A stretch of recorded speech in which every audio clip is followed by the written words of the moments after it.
Morning, happy साबत, यीशु साई। हम भजन साहित्य की किताब 121 1 और 2 पाद में हम पाते हैं, मैं अपने आँख पर्वत की ओर लगाऊंगा, मुझे सहायता कहाँ से मिलेगी। मुझे सहायता यहोवा की ओर से मिलती है जो आकाश और पृथ्वी का करता है। इस सुंदर वचन से हम जितने कोई भी ऑनलाइन माध्यम से जुड़े हुए हैं, सबों को मैं इस ऑनलाइन चर्च में स्वागत करने चाहता हूं, क्योंकि परमेश्वर हम सबको सप्ताह भर बचाया और मौका दिया ताकि हम इस ऑनलाइन से हम परमेश्वर का स्तुति और महिमा कर पाते हैं। आइए हम प्रार्थना करेंगे। स्वर्गीय पिता परमेश्वर, आपको हम धन्यवाद करते हैं क्योंकि आपने हम सबको पिता प्रभु रात भर बचा के रखा और इस साबत विश्राम को देखने के लिए मौका दिया। इसके लिए हम धन्यवाद है पिता प्रभु जी। हम याद करते हैं जो भी परिवार अपने प्रियजन को खोया है पिता प्रभु, उन सब के लिए हम याद करते हैं पिता प्रभु। तो अपने दया दृष्टि दिखा ताकि उस परिवार पिता प्रभु तेरे महिमा से बढ़ सके पिता प्रभु। हम याद करते हैं जितने कोई भी इस ऑनलाइन में जुड़े हुए हैं पिता प्रभु, तेरे महिमा के लिए पिता प्रभु, उस परिवार के लिए हम याद करते हैं पिता प्रभु। जो कोई पीड़ा में है पिता प्रभु, उस परिवार के लिए हम याद करते हैं पिता प्रभु। और हम याद करते हैं पिता प्रभु ताकि आज के वचन और आज के आशीष हम संभव में उंडाले रख। सुन और ग्रहण कर। अयोग्य प्रार्थना प्रभु यीशु मसीह के नाम से मांगते हैं, सुन और ग्रहण कर, आमीन।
जब जिमी एक बच्चा था तब उसके पिताजी पड़ोसी मुल्क के सीमा तक सैनिकों द्वारा भगाए गए। उनकी जाति करेन सदस्यों को बहुत सताया जाता था। जिमी उस वक्त घने जंगलों से आखिर में मदद के द्वारा घोर अंधेरों में भी पार हो सका और अपने पिता के साथ रेफ्यूजी कैंप जो साउथ ईस्ट एशिया में है वहां पहुंचा। वहां उसने एडवेंटिस्ट स्कूल अटेंड किया जो एलन हॉल ऑस्ट्रेलियन मिशनरी द्वारा चलाया जाता था। जब जेमी ने ग्रेजुएशन ख़त्म किया तब एलन हॉल ने वहां पे पढ़ाने का मौका दिया। एक दिन जब वह पढ़ा रहा था तब एक विजिटर ने उनसे वादा किया कि उसकी आगे की पढ़ाई का जिम्मेदारी वो लेंगे। उसने आगे की थियोलॉजी पढ़ाई करने के बाद अपने करेन के सदस्यों के बीच काम करना शुरू किया, जैसे कलीसिया की स्थापना, खाने की व्यवस्था, ज़रूरतमंदों के लिए अनाथालय और पाठशाला शुरू की करेन रेफ्यूजी बच्चों और असमर्थ बच्चों के लिए। बाद में फिर उसको वापस यूएस में सेटल होने का समय आया तब उसे उत्तर कैरोलिना भेज दिया गया। 2 साल के अंदर उसने 3 कलीसिया स्थापना किया और कैरेन रेफ्यूजी परिवारों को इकट्ठा किया जो उत्तर अमेरिका में बिखर गए थे। अभी लगभग 80,000 करेन रेफ्यूजी यूनाइटेड स्टेट्स में हैं। इनमें से बहुत सारे जिनका नया तरीका को अपनाने की कोशिश कर रहे हैं इस नए देश में।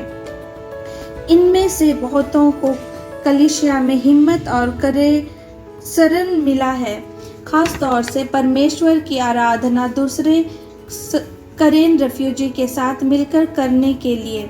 मेरे बहुत सारे दोस्त हैं इस करेन कलीसिया में जहाँ की हम एक दूसरे को समझ पाते हैं, और जब हम अमेरिका कलीसिया जाते हैं तो हम इंग्लिश समझ पाते और एक दूसरे को भी नहीं समझ पाते। ये बहुत ज़रूरी है कि मैं अपने भाषा में चर्च कर सकता हूँ, क्योंकि इससे हम प्रचार समझ सकते हैं और दूसरों के साथ बात कर सकते हैं। ये ज़रूरी है कि हम अपने भाषा में चर्च करें ताकि हम अपने पास्टर से अपनी परेशानी बांट सकें, पर जब भाषा नहीं आती तो हमें ट्रांसलेटर की ज़रूरत पड़ती है, और जो बातें हम सिर्फ पास्टर को बताना चाहते हैं हमें दूसरों को भी ना चाहकर बताना होता है। जिमी शो एक पास्टर का काम करते हैं, अभी करेन कलीसिया स्थापना के सलाहकार के रूप में काम कर रहे हैं north America division Adventist refugee और इमिग्रेंट मिनिस्ट्री के लिए। पास्टर जिमी बहुत सारे कार्य किए करेन लोगों के लिए। उन्होंने बहुत सारे बिखरे हुए कलीसिया के सदस्यों को इकट्ठा किया जो यूनाइटेड स्टेट्स आए थे। हर 3 साल में हमारे यहाँ पारिवारिक कैंपिंग होता है। यहाँ पे सारे यूनाइटेड स्टेट्स के चर्चों के करेन मेंबर परिवार के साथ इकट्ठा होते हैं और हम एक दूसरे से मिल पाते हैं। जब जिमी ये व्यवस्था नहीं करते तो हम सब अपने ही जगह में व्यस्त होते। इस व्यवस्था के कारण आज बहुत से युवा और युवती कलीसिया में आ रहे हैं और चर्च में सम्मिलित भी हो रहे हैं।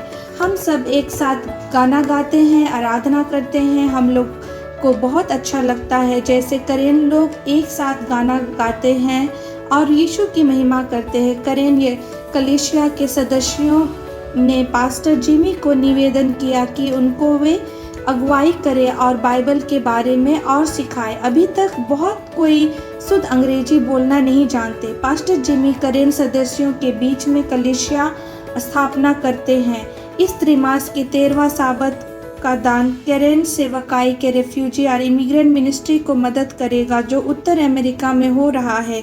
ये दूसरों के लिए भी इकट्ठा होने के अवसर द्वार खोलेगा और साथ ही उन्हें उनकी पढ़ाई के लिए स्कॉलरशिप भी मिलेगा ताकि उन्हें अच्छी एडवेंटिस्ट शिक्षा मिल सके। कृपया प्रार्थना कीजिए ऐसे झुंड के लिए कि इन लोगों को यीशु मसीह में शांति मिल सके जब ये नए देश में अपना गुजारा करे और यीशु में अपना जीवन समर्पित करे। धन्यवाद आप सबको आपके सहयोग और दान के लिए। आमीन।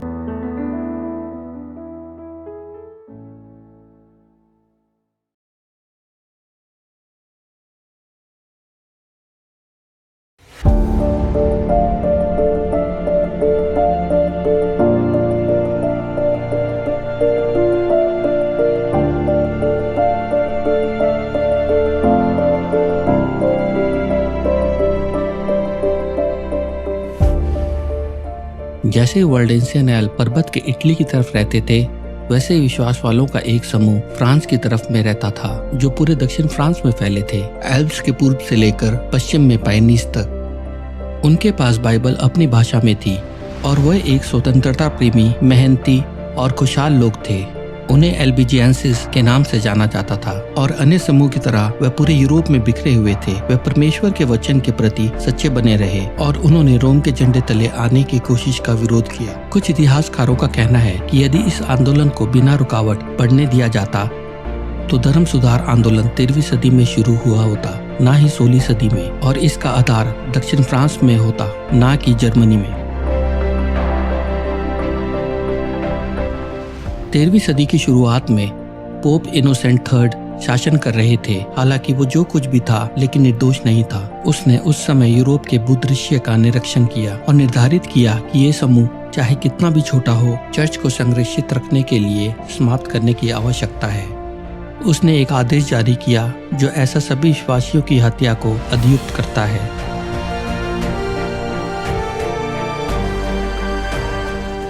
एक धर्मयुद्ध शुरू किया गया जो बेहद ही प्रसिद्ध हुआ उत्तरी फ्रांस के योद्धाओं के साथ, क्योंकि उन्हें अब पूरे पैलेस्टाइन की यात्रा नहीं करनी पड़ती थी, लेकिन वहीं अपने देश में वे सभी प्रकार की सुविधाएं प्राप्त कर सकते थे।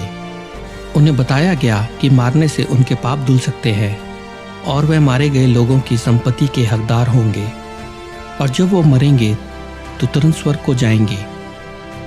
ये सब सिर्फ 40 दिन की सेवा के बदले में देने का वादा किया गया था। ये केवल उस प्रकार के लोग कल्पना कर सकते हैं जिन्होंने सेनाएं बनाई या जो दक्षिण फ्रांस से आए थे।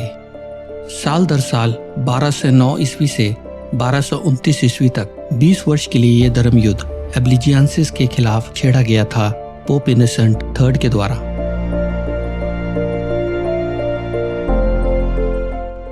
पहले अवसर के दौरान धर्म योद्धाओं ने टॉलूस शहर पर हमला किया और विजय प्राप्त की। इसके बाद वे जुलाई 1209 ईस्वी में दक्षिण की तरफ बैजार शहर की ओर रवाना हुए। जैसे ही बड़ी संख्या में चारों ओर से सैनिक एकजुट हो रहे थे, पुरुष उन पर हमला करने के लिए अचानक से आगे बढ़े, इससे पहले कि उन्हें छावनी को मजबूत करने का मौका मिले। हालांकि ये व्यर्थ था और हमले को निरस्त कर दिया गया। जैसे ही वो शहर की ओर वापस आने लगे, धर्म योद्धा नागरिकों के साथ मिल गए और शहर के अंदर आ गए, इससे पहले कि उन्हें फाटक बंद करने का मौका मिलता। अब एक समस्या थी, वे क्या करेंगे। अब शहर में एल्बिजियंसिस के साथ साथ कैथोलिक धर्म योद्धा भी थे। पोप के राजदूत से परामर्श करने पर यह उत्तर आया, सबको मार डालो, सबको मार डालो, यह वह अपने आप को जान लेगा।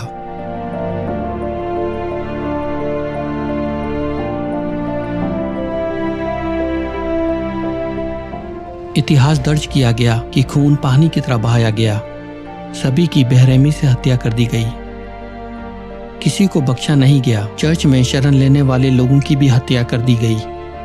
उस समय शहर की आबादी लगभग 15,000 की थी, लेकिन उस भयानक दिन पर इतिहासकारों का अनुमान है कि वहां लगभग 60,000 लोग थे जो पड़ोसी गांव और कस्बों से यहां शरण लेने के लिए आए थे। लोगों की हत्या करने के बाद वहां से जाने से पहले उन्होंने पूरे शहर में आग लगा दी, सब कुछ राख कर दिया। एक भी घर को खड़े रहने नहीं दिया गया, एक भी व्यक्ति जीवित नहीं बचा। क्षेत्र के अन्य शहर और कस्बे भी गिराए गए, वहीं भीषण भाग्य भोगते हुए।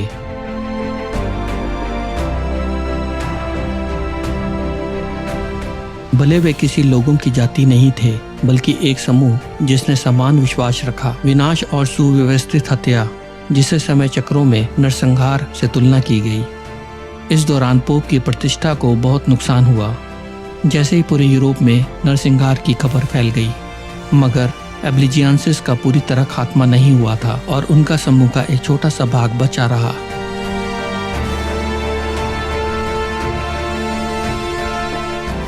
शायद सबसे दुखी यह था कि प्रचार करने वालों ने कैसे स्वर्गीय मुक्ति को हत्या से जोड़ा। एक भयंकर मेल तब और आज भी है। हमें कभी भी धार्मिक अगुवाद की अनुमति नहीं देनी चाहिए। उपासना करने की स्वतंत्रता छीनने के लिए हमें कभी भी अपना विश्वास दूसरों पर नहीं थोपना चाहिए और ना ही दूसरों को अपने विश्वास हम पर थोपने दें। कोई कितना भी सच क्यों न समझे, किसी को भी अपना विश्वास किसी और पर थोपने का अधिकार नहीं है। एक बात जो परमेश्वर ने हमें दी है वह यह वचन की स्वतंत्रता। ईश्वर ने जो हमें प्यार दिया है उसके बदले में ईश्वर से प्रेम करें, हम अनुकूल करें, हम उनकी निष्ठा और अपने विश्वास को कैसे बांटें, दूसरों को अपने निर्णय लेने के लिए जगह देकर, जैसा कि वे व्यक्तिगत रूप से अगुवाई किए गए।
आप सभी दर्शकों का मैं स्वागत करती हूं आज के हमारे दूसरे साबु स्कूल पाठ के अध्ययन में, और साथ ही साथ स्वागत करना चाहती हूं हमारे जो गेस्ट हैं मिस्टर राजेश चंद और पास्टर फ्रैंकलिन फ्रांसिस। मैं आप दोनों का भी आज के हमारे साबु स्कूल पाठ के अध्ययन में हार्दिक स्वागत करती हूं।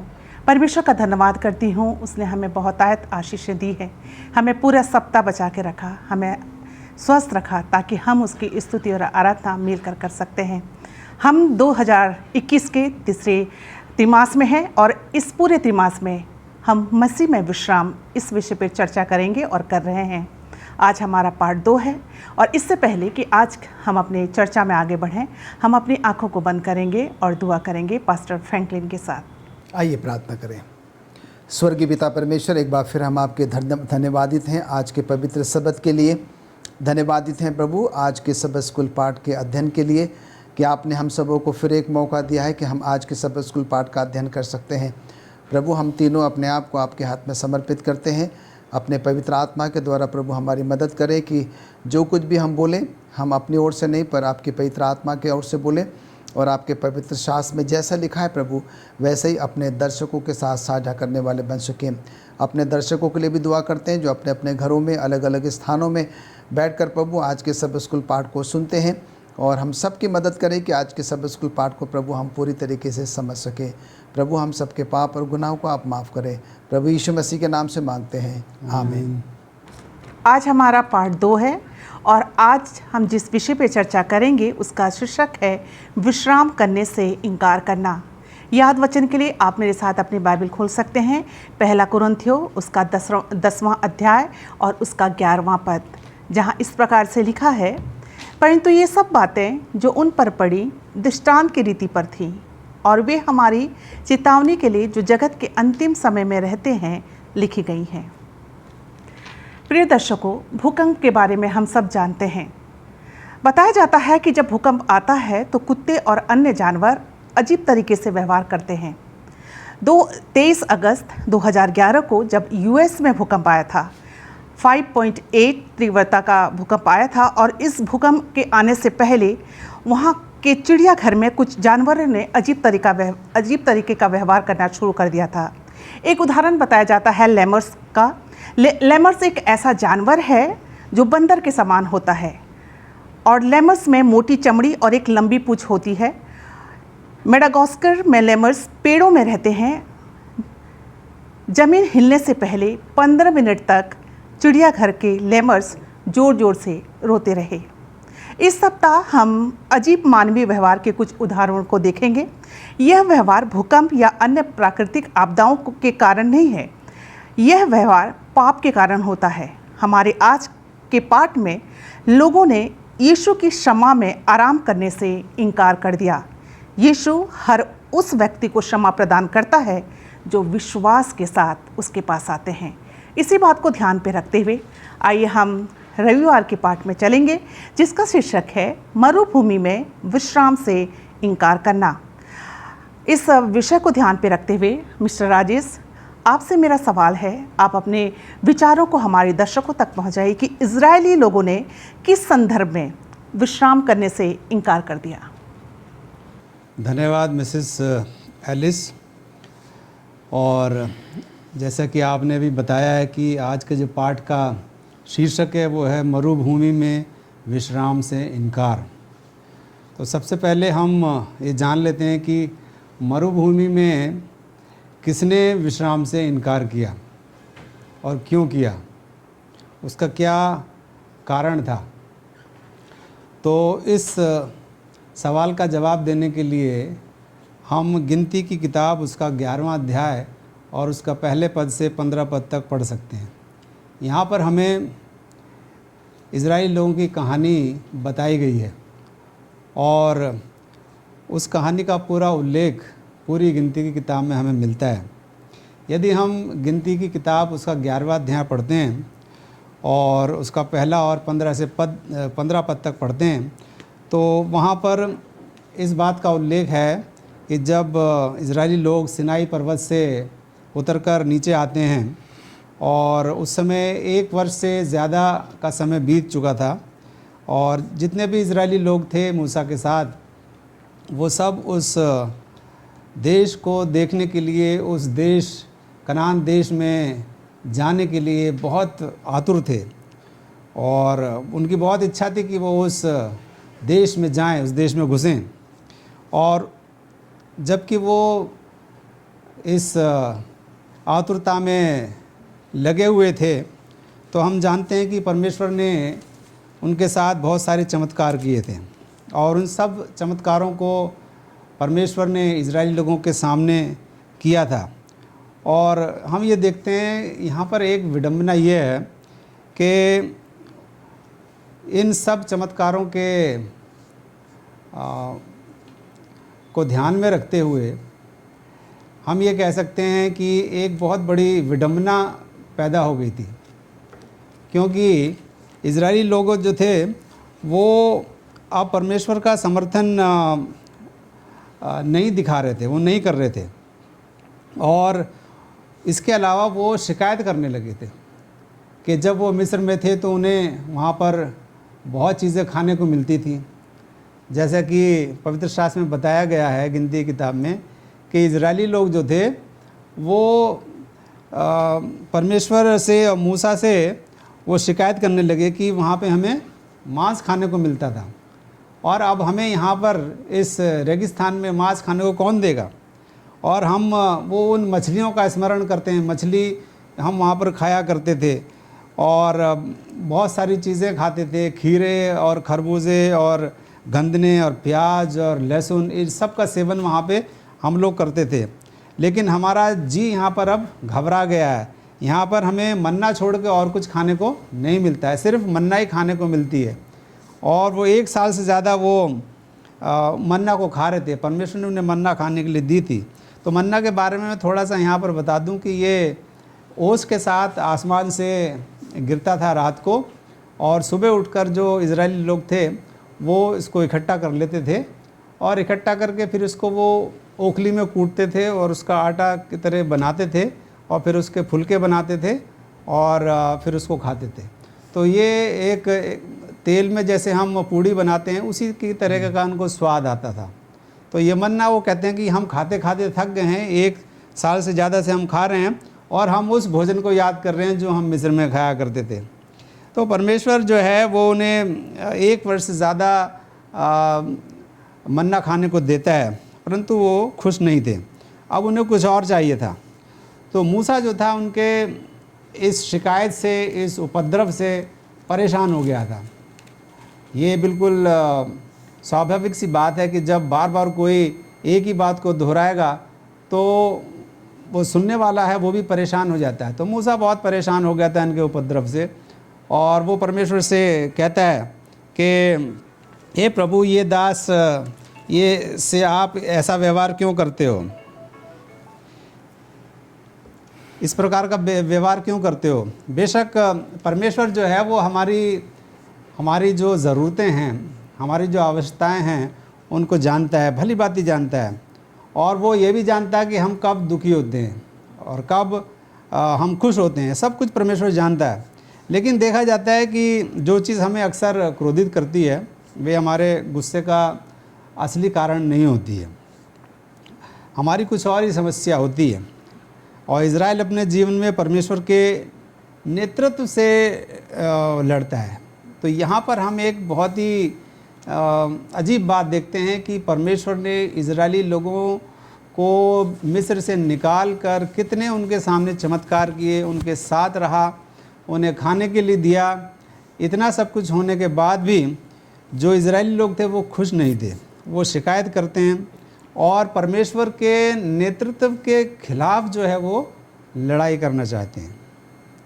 तो ये बात जो है बहुत ही गंभीर है और कभी कभी हम भी इस समस्या में पड़ जाते हैं। तो इससे हमें बहुत सावधान रहने की ज़रूरत है कि हम परमेश्वर के नेतृत्व का कभी भी विरोध ना करें। यदि हम परमेश्वर के नेतृत्व का विरोध करते हैं इसका मतलब है कि हम उसकी आज्ञाओं का पालन नहीं करते, हम उसके ऊपर विश्वास नहीं करते, हम उसके विश्राम में जो है वो हमारा विश्वास नहीं है। धन्यवाद देना चाहती हूँ मिस्टर राजेश आपके अच्छे विचारों के लिए। आइए हम सोमवार के पाठ पे चलेंगे और सोमवार के पाठ का शीर्षक है जब पाप बीमारी के समान फैलता है। जब पाप बीमारी के समान फैलता है, इस हेडिंग को, इस शीर्षक को ध्यान पे रखते हुए आइए हम पास्टर फ्रैंकलिन के पास चलते हैं। पास्टर फ्रैंकलिन, मरियम और हारून किस बात को लेकर परेशान या फिर दुखी थे? बड़ा ही अच्छा प्रश्न है। और कि मरियम और हारून जो कि मूसा के भाई बहन और भाई हैं, ये क्यों परेशान हैं या क्यों जो है वो दुखी हैं। और इसके लिए जो है हम गिनती उसका 12वां अध्याय उसकी 1 आयत से लेकर अगर 3 आयत तक अगर हम पढ़ेंगे तो यहाँ पर हम देखते हैं कि वो बात हमारे सामने आ जाती है कि मरियम और हारून जो है वो किस बात को लेकर जो है वो परेशान है। कुछ ऐसे जो धर्म के ज्ञानी हैं, जो बुद्धिजीवी लोग हैं, जो कि बाइबल का ज्ञान रखते हैं, जब वो गिनती के 12वें अध्याय को पढ़ते हैं उसके पहली आयत से लेकर 3 आयत तक, तो उनको ऐसा प्रतीत होता है कि मरियम और हारून जो है वो इस बात से परेशान और दुखी है क्योंकि मूसा ने जो है एक मिद्यानी स्त्री से जो है वो विवाह की, जिसका नाम जो है वो जिपोरा था।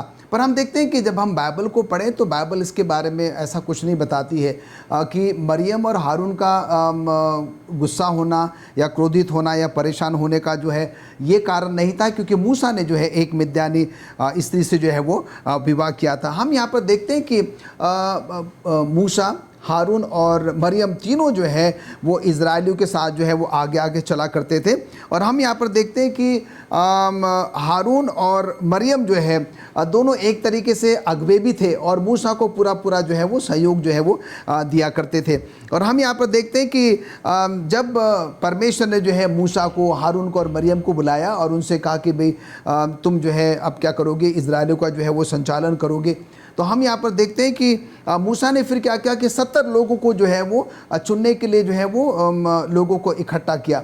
और यहाँ पर जो है इस बात से जो है मरियम और हारून जो है वो दुखी हो जाते हैं कि भाई मूसा अपने आप को ही क्यों अगवा समझ रहा है, क्या परमेश्वर ने हम दोनों को जो है ये बातें नहीं बताई है। और हम यहाँ पर देखते हैं कि क्योंकि परमेश्वर ने तीनों को बुलाया था तो अब उनको ये डर लगा कि मूसा शायद हमें बाईपास कर रहा है या हमें दरकिनारे कर रहा है। उसके बाद ये 70 लोग जो है वो चुन लिए जाएंगे और फिर हमारा जो नेतृत्व जो है, जो हम लोगों की अगुवाई किया करते थे, जो लोगों के बीच में हमारा एक अपना दबदबा था, वो क्या हो जाएगा, वो कमज़ोर जो है वो हो जाएगा। और हम यहाँ पर देखते हैं कि ये एक मुख्य कारण था, वो उनको लग रहा था कि मूसा जो है क्या है कि अकेला जो है एक अगवा बनना मांग रहा है, वो नेतृत्व करना मांग रहा है लोगों का, और उसके साथ ही साथ इनको ये भी लगा कि हमारा दबदबा जो है क्या हो जाएगा, वो कमज़ोर हो जाएगा। और हम यहाँ पर देखते हैं कि जब हम 12वें अध्याय को पढ़ेंगे तो यहाँ पर जब मरियम और हारून जो है मूसा के प्रति जो है वो परेशान हो जाते हैं, क्रोधित हो जाते हैं, तो परमेश्वर यहाँ पर जो है इस बात को लेकर बड़ा दुखी होता है। और हम यहाँ पर देखते हैं कि परमेश्वर जो है मरियम और हारून को क्या करता है, वो सज़ा देने की जो है वो सोचता है। और ख़ास तौर से जो है परमेश्वर ने क्या किया, मरियम को जो है वो कुष्ठ रोग से जो है, जो कि लेप्रोसी की अंग्रेजी में जिसको लेप्रोसी कहा जाता है, और उस रोग से क्या किया, मरियम को जो है वो दंडित किया।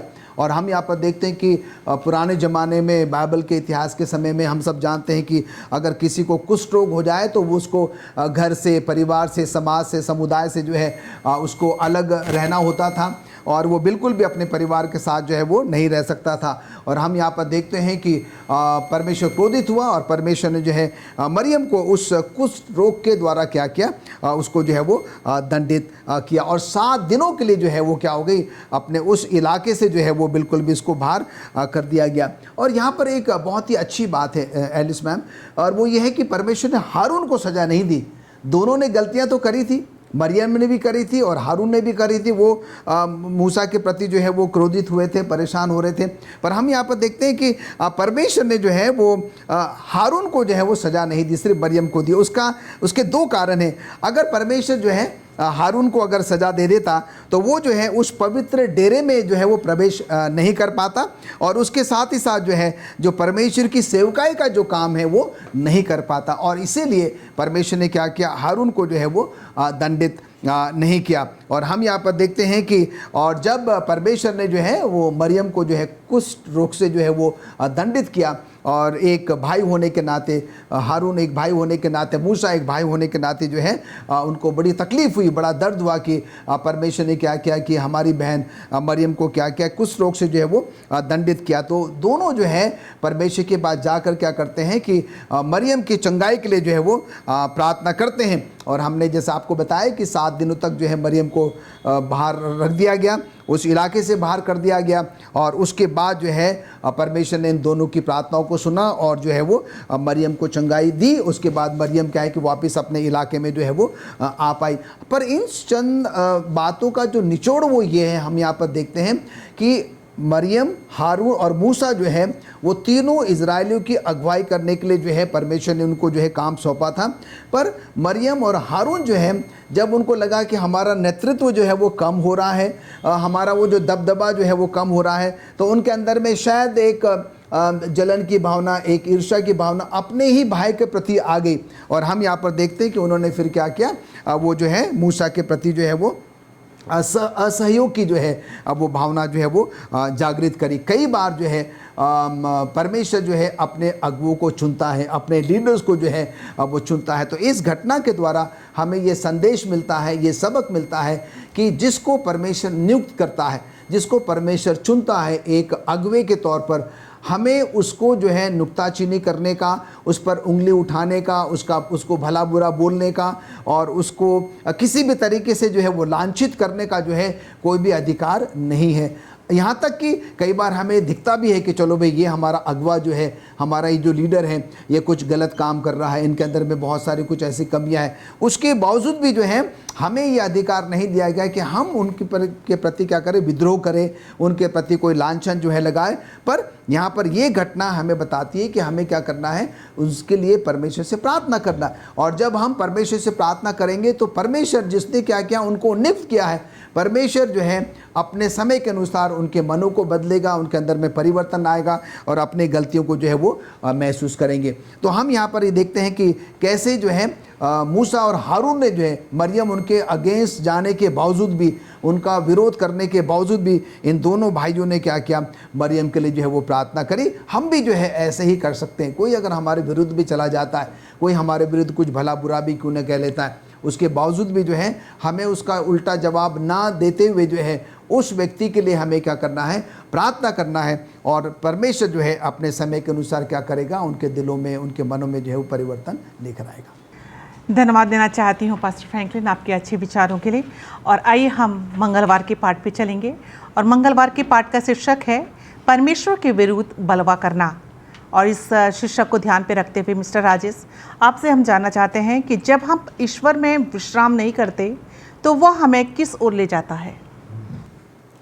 धन्यवाद। इससे पहले कि मैं इस सवाल का जवाब दूं और अपने पाठ में आगे बढ़ूं, मैं पास्टर फ्रैंकलिन का धन्यवाद करना चाहता हूं, जो विचार उन्होंने सामने रखे, जो पाठ में से उन्होंने हमें बताया कि परमेश्वर जो है वो अपने समय में दंड देगा या उसका फल देगा किसी को भी। तो हमें ये अधिकार नहीं बनता है कि हम किसी को उसके द्वारा की गई गलतियों को या उसके द्वारा की गई किसी बुराइयों को हम उसका बदला लें। जी जी, वो परमेश्वर अपने समय में सब उसको देखेगा। और परमेश्वर जो है वो बहुत ही दयालु है और न्याय करने वाला है, तो वो हमेशा न्याय करेगा। तो इस बात के लिए मैं धन्यवाद करना चाहता हूँ। तो आज हम जो हमारा मंगलवार का पाठ है और उसका जो शीर्षक है परमेश्वर के विरुद्ध बलवा करना। ये बलवा करना क्या चीज़ होती है? बलवा तो मैं सोचता हूँ कि बलवा करना परमेश्वर के विरुद्ध में जाना, जी यस, उसके विरुद्ध में बातें करना, उसके विरुद्ध में आवाज़ उठाना, शिकायत करना और आक्रोशित होके काम करना, ये मैं सोचता हूँ कि बलवा वर्ड जो इसके लिए बना है। जी जी। तो परमेश्वर के विरुद्ध बलवा करते हैं। जो इजरायली लोग थे ये परमेश्वर के विरुद्ध बलवा करते हैं। तो हम यहाँ देखते हैं कि इजरायली लोग जो उनको वादा किया गया था कनान देश पहुँचाने का, हम यहाँ देखते हैं कि इजरायली लोग जो हैं वो वादा किए हुए देश के किनारे पहुँचते हैं। तब मूसा ने कनान देश में 12 जासूस भेजे और उन 12 जासूस का ये काम था कि वो वहाँ जाकर पता लगाएंगे और मूसा को आके वापस रिपोर्ट करेंगे और वहाँ क्या क्या उन्होंने देखा उसके बारे में सूचित करेंगे। तो उनकी जो रिपोर्ट थी वो काफ़ी अद्भुत और काफ़ी रोचक थी। यहाँ पर एक सवाल किया गया है कि रिपोर्ट के किस हिस्से के कारण इजरायलियों की जो आशा थी वो खो गई थी। यदि हम पढ़ें गिनती की किताब उसका 11वां अध्याय और उसके 27वें पद से 33 पद तक, तब हमें इस सवाल का जवाब मिल जाता है। और उनकी रिपोर्ट में ये बताया गया था, वो जो 12 जासूस थे उनमें से 10 जासूस जो थे उन्होंने ये रिपोर्ट मूसा को दी कि उस देश के जो निवासी हैं वो बहुत बलवान हैं और उनके नगर जो है वो गढ़ वाले हैं, मतलब वहाँ पर किले हैं बड़े बड़े। और उन्होंने ये कहकर भी निंदा की कि जिस वह देश में जहाँ वो गए हैं वहाँ के निवासी जो हैं वो एक दूसरे को निगल जाते हैं और वहाँ पे जो लोग हैं वो बहुत ही बड़े आकार के हैं, उनका जो साइज़ है वो बहुत बड़ा है और उनके सामने तो हम टिड्डी के माफिक लगते हैं, मतलब बहुत छोटे लगते हैं। तो ऐसी नकारात्मक रिपोर्ट उन 10 जासूसों ने दी। और जो कैलेब था या कालेब जिसे बोलते हैं, कालेब लोगों को उम्मीद छोड़ने और अपने अगुओं को के ख़िलाफ़ जाने से रोकने की पूरी कोशिश करता है। ये जो 10 जासूस थे ये गलत रिपोर्ट दे रहे थे और वो संदेह पैदा कर रहे थे उनके इजरायली लोगों के मन में और वे लोग जो है विश्वास खो देते हैं। इजरायलियों के दिल ऐसे हैं जो परमेश्वर में विश्वास या विश्राम करने से मना कर देते हैं। तो हम यहाँ देखते हैं कि जो इजरायली लोग थे उन्होंने परमेश्वर के विश्राम में विश्वास नहीं किया, बल्कि उन्होंने उसका इनकार किया। वह उन पर प्रभु यीशु मसीह पर उनका भरोसा नहीं था और वो लोग शिकायत करना चाहते थे और शिकायत करते थे। यही कारण है कि वो आगे नहीं बढ़ पा रहे थे अपने विश्वास में। तो हमें ये जान लेना चाहिए कि जब हम ईश्वर में विश्राम नहीं करते हैं तो हम विश्वास को भी बहाल नहीं कर सकते हैं। हमारा विश्वास जो है वो भी आगे नहीं बढ़ता है यदि हम परमेश्वर में विश्राम नहीं करते हैं या उसमें उसकी बातों में रेस्ट नहीं करते हैं या उसकी जो प्रॉमिसेस हैं उन पर विश्वास नहीं करते हैं, तो हमारा विश्वास जो है वो आगे नहीं बढ़ता है और हमें आखिर में उससे कुछ हासिल नहीं होता है, हमें सिर्फ दुख ही हासिल होता है। यदि हम वैज्ञानिक दृष्टि से भी देखें तो यदि हम पूर्ण विश्राम नहीं लेते हैं या हम अच्छे से सोते नहीं हैं या हमारा जो दिमाग है वो कहीं अलग ही दिशा में घूमता रहता है, बहुत सोचते रहते हैं और सोते नहीं हैं, तो हमारी जो सोचने की शक्ति है वो कम हो जाती है, क्षीण हो जाती है और अक्सर इसी में हम गलत चुनाव भी कर लेते हैं। तो हमें पूर्ण रूप से विश्राम लेना चाहिए। और यदि हम गिनती किताब उसका 14वां अध्याय और उसके 9 पद को पढ़ते हैं तो वहाँ पर लिखा है कि कैलेब ने लोगों को चेतावनी भी दी। उसने कहा कि तुम यहोवा के विरुद्ध बलवा ना करो। उसने इजरायली लोगों को चेतावनी दी, लेकिन फिर भी वो लोग जो थे माने नहीं, उन्होंने ध्यान नहीं दिया। और यहाँ तक कि वो जो उनके अगुए थे, जो कैलेब और जोशुआ या कालेब और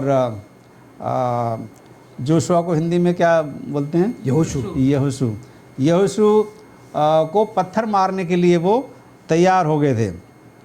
ऐसा गलत फैसला वो करते हैं।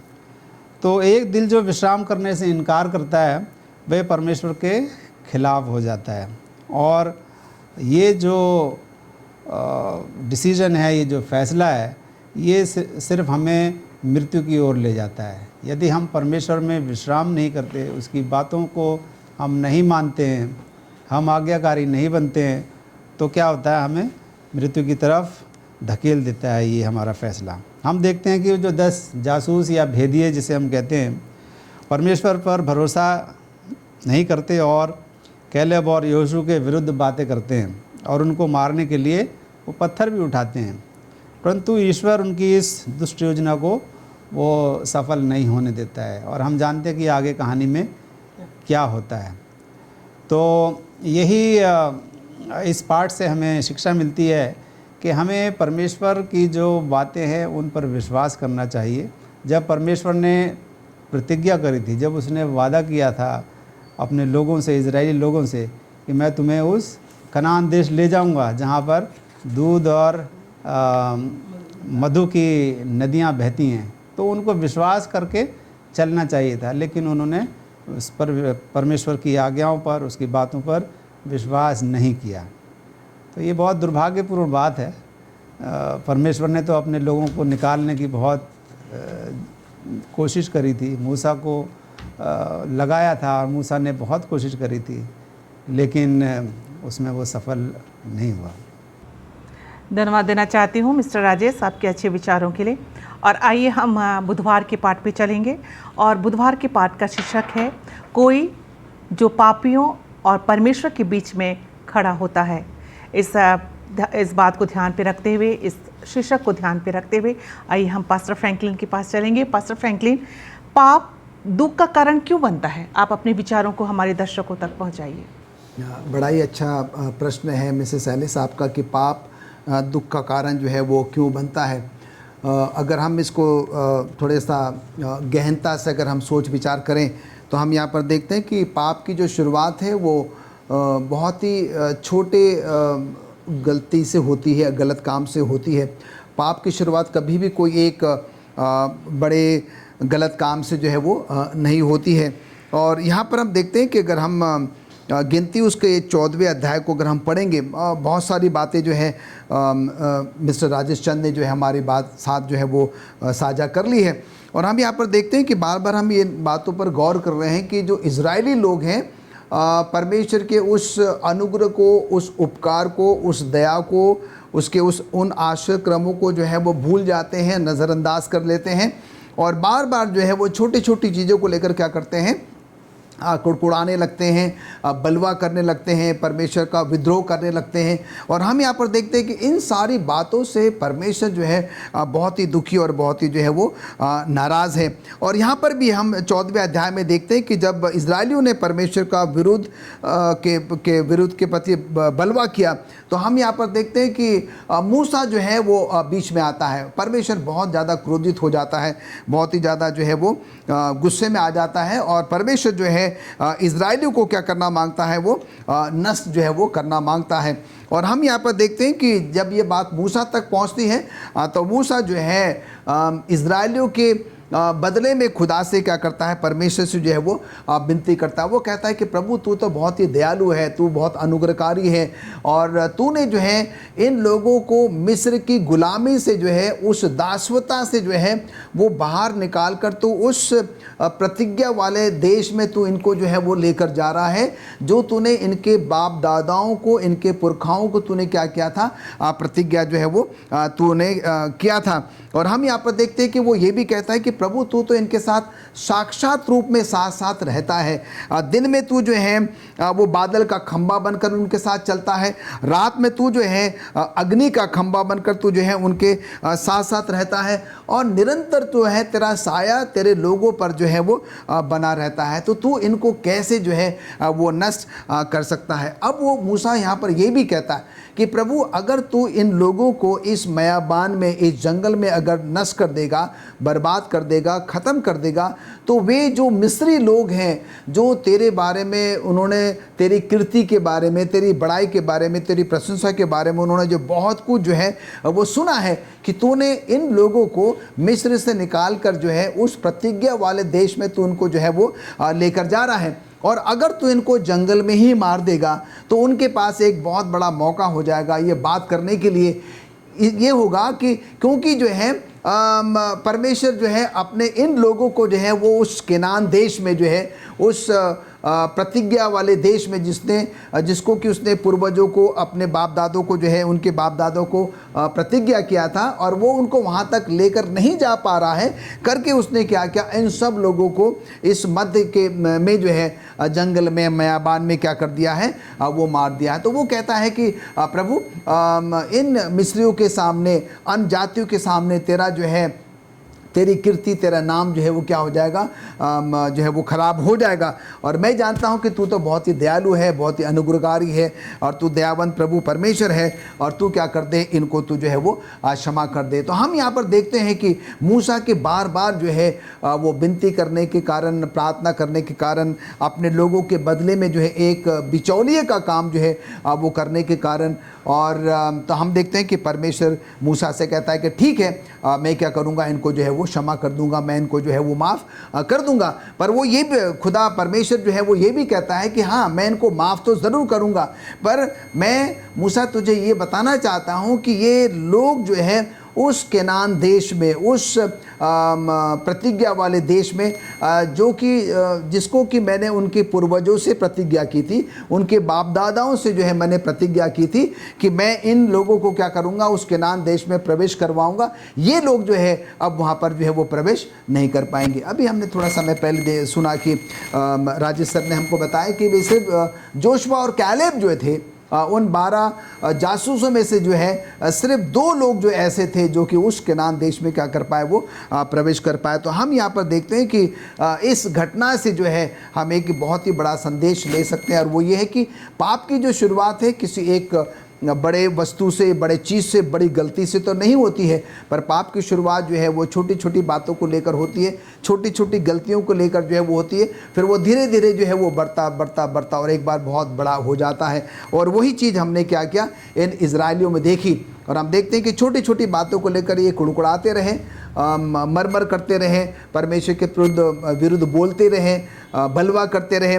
और हम यहाँ पर देखते हैं कि हमारा परमेश्वर जो है इतना दयालु, अनुग्रहकारी होने के बावजूद भी जो है उन्होंने क्या किया, प्रभु के उस प्रेम को, उस दया को, उस अनुग्रह को जो है उसको नज़रअंदाज किया, उसको उतना महत्व नहीं दिया, और जिसके कारण क्या होगा कि वो गलतियों पर गलतियां करते चले गए, पाप पर पाप जो है वो करते चले गए, और उसके कारण जो है ये लोग उस प्रतिज्ञा वाले देश में जो है वो प्रवेश नहीं कर पाए। धन्यवाद देना चाहती हूँ पास्टर फ्रैंकलिन आपके अच्छे विचारों के लिए। आइए हम बृहस्पतिवार की पाठ पे चलेंगे, और जिसका शीर्षक है वास्तविक विश्वास या झूठा विश्वास। इस बात को ध्यान पे रखते हुए हम मिस्टर राजेश चंद के पास चलेंगे। मिस्टर राजेश, वास्तविक विश्वास या झूठा विश्वास क्या है और हमें इससे क्यों सावधान रहना चाहिए? जी धन्यवाद। वास्तविक विश्वास और झूठा विश्वास, ये बहुत ही इंटरेस्टिंग टॉपिक लगा मुझे। वास्तविक विश्वास और झूठा विश्वास। तो वास्तविक विश्वास क्या होता है और झूठा विश्वास क्या होता है? जहाँ तक मैं समझता हूँ, वास्तविक विश्वास, हम उन बातों पर विश्वास करते हैं जो प्रभु ने हमें कही हैं, जो उसने हमें अपने वचन में दी हैं, और यदि हम उस पर विश्वास करते हैं तो ये वास्तविक विश्वास हुआ। और जो बातें परमेश्वर ने अपने वचन में नहीं कही हैं और हम उन पर विश्वास करते हैं या उनसे आशा करते हैं उन बातों से, तो ये जो है झूठा विश्वास हुआ। तो इजरायली लोगों ने भी कुछ ऐसा ही किया, और इसके लिए हम पहला कुरिन्थियों उसका 10वां अध्याय और 1 से 11 तक हम इसको पढ़ सकते हैं। हम जानते हैं कि इजरायली लोग उस प्रतिज्ञा किए हुए देश में पहुंचने के लिए उस मरुभूमि में, उस रेगिस्तान में, उस बयाबान में, जंगल में वो 40 साल तक चलते रहे या भटकते रहे। परंतु आज की जो मरुभूमि है वो एक शब्द चित्र है जो ये दर्शाता है कि यदि हम परमेश्वर में विश्राम नहीं करते हैं तो हमारे वर्तमान जीवन कितने खाली हो सकते हैं। यदि हम परमेश्वर के द्वारा बोले गए वचनों को नहीं मानते हैं और उनमें विश्राम या विश्वास उनमें नहीं करते हैं तो हमारे जीवन बहुत खाली हो सकते हैं। हम भी उस मरुभूमि में भटकते हुए इजरायली लोगों की तरह बन जाते हैं, उन्हीं के समान हैं, क्योंकि हम भी जब परमेश्वर पर भरोसा नहीं करते हैं या इनकार कर देते हैं उसकी बातों पर, तो हम फिर शांति की खोज करते हैं और फिर हम अक्सर गलत जगहों पर हम चले जाते हैं। तो हमें ये ध्यान देना है कि हम परमेश्वर के द्वारा दी गई आज्ञाओं को मानते हैं, और जो परमेश्वर ने हमसे नहीं कहा है हम उन बातों की अपेक्षा ना करें, क्योंकि वो एक झूठा विश्वास हो जाता है। परमेश्वर ने इज़राइल लोगों को कनान देश में ले जाने के लिए वादा किया था, और इज़राइली लोगों ने वादा खिलाफ़ी करी, परमेश्वर की बातों को नहीं माना, तो ये उनका झूठा विश्वास था। गिनती अगर हम 14 अध्याय और 39 से 45 पद तक हम पढ़ें तो वहाँ पर इस प्रकार लिखा है कि जब परमेश्वर न्याय करता है तो इज़राइली किस प्रकार से व्यवहार करते हैं। वे कहते हैं कि हमने पाप किया है परंतु अब हम तैयार हैं। हम जानते हैं कि इज़राइली लोग जो थे वो बिना मूसा के और बिना जो उनकी जो क्या कहना चाहिए उसको आर्क जो था, जो उसमें वाचा जो रखी गई थी, संदूक, और उस बिना उसको लिए वो पहाड़ पर जाते हैं उनसे लड़ाई करने के लिए, कनान देश के जो लोग थे। तो ये जो उन्होंने काम किया ये बहुत ही गलत काम किया। वो अपने बल में कोशिश करते हैं उन लोगों से लड़ने की, और परमेश्वर ने मना किया था कि तुम उन लोगों से लड़ाई नहीं कर सकते हैं। तो हम देखते हैं कि इज़राइल अपनी जो नई योजना थी उसको स्वीकार करने से इनकार कर देता है, जो ईश्वर उन्हें देता है या बताता है। सो ये कहानी जो है ये मृत्यु और निराशा में ख़त्म होती है। जब हम परमेश्वर की आज्ञाओं को नहीं मानेंगे, उसके वचन में विश्वास, उसके वचन में विश्राम नहीं करेंगे, तो इसका अंत जो होता है वो भी बहुत ही दुखदायक होता है, बहुत ही दर्द भरा होता है। जिस प्रकार से हम देखते हैं कि इजराइल लोगों के साथ हुआ, वो अंत में सब मारे जाते हैं। वे पवित्र संदूक के बिना युद्ध के लिए चले जाते हैं। वो पवित्र संदूक जिसके अंदर परमेश्वर की वाचा होती है, और वो बिना मूसा की अगुवाई के आगे बढ़ते हैं। उनके दिल जो होते हैं वो झूठे विश्वास से भरे होते हैं। हम यहाँ देखते हैं कि उनके दिल झूठे विश्वास से भरे होते हैं। तो हम ये फिर कैसे मान लें कि परमेश्वर उनकी रक्षा करेगा। ये गलत कार्य उन्होंने किया, गलत विश्वास उनके मन में था, तो परमेश्वर उनकी रक्षा कैसे करेगा। तो ये एक बहुत ही बड़ा और भयानक पाप इजरायली लोगों ने किया। जब हम मानते हैं कि परमेश्वर हमें कुछ देगा जो उसने प्रतिज्ञा नहीं की है, तो हम बहुत खतरे में हैं।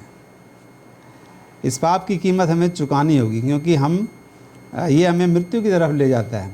हमें परमेश्वर पर भरोसा करना चाहिए और उसकी अगुवाई की प्रतीक्षा करनी चाहिए। बिना परमेश्वर की अगुवाई की प्रतीक्षा करे जब हम आगे बढ़ेंगे तो फिर हमें जो परमेश्वर की जो मदद है वो नहीं मिलेगी।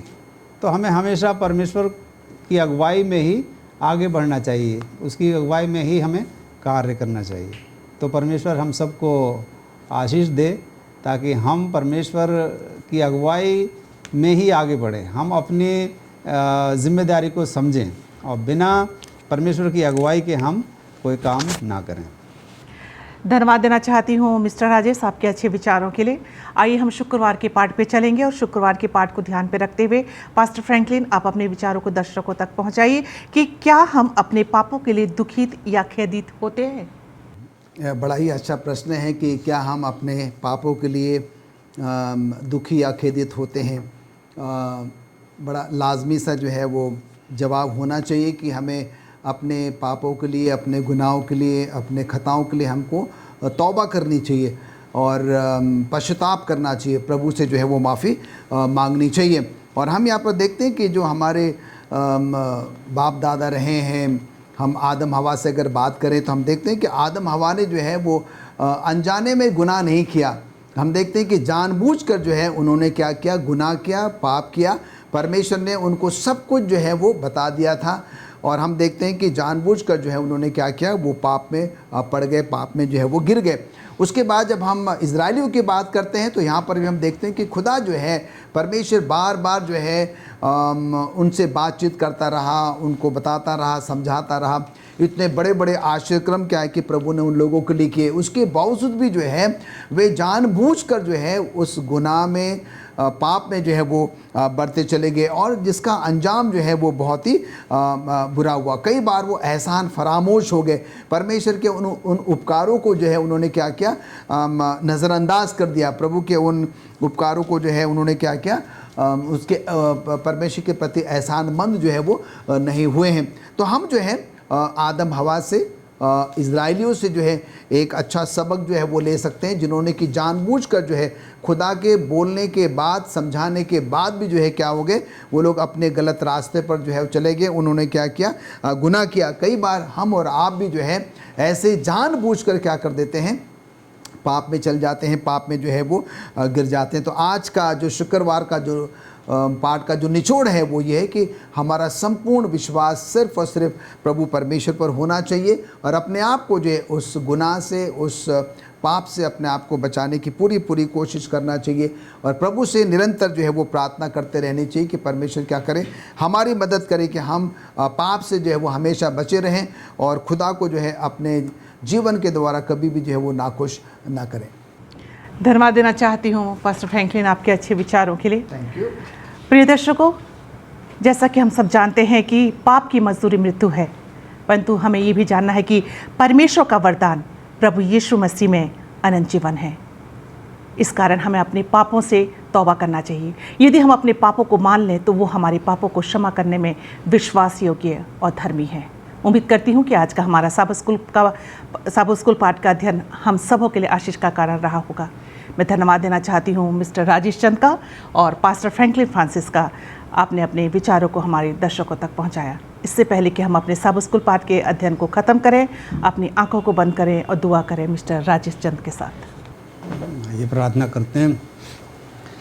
हमारे सर्वशक्तिमान परमेश्वर, हम आपका धन्यवाद करते हैं इस अच्छे समय के लिए जो आपने हमें दिया कि हम यहाँ बैठकर इस सब स्कूल पाठ का अध्ययन कर पाए।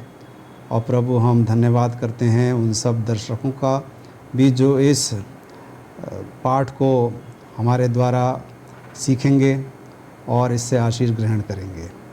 प्रभु, हम जानते हैं कि हम भी कभी कभी इन इज़राइल लोगों के समान हो जाते हैं।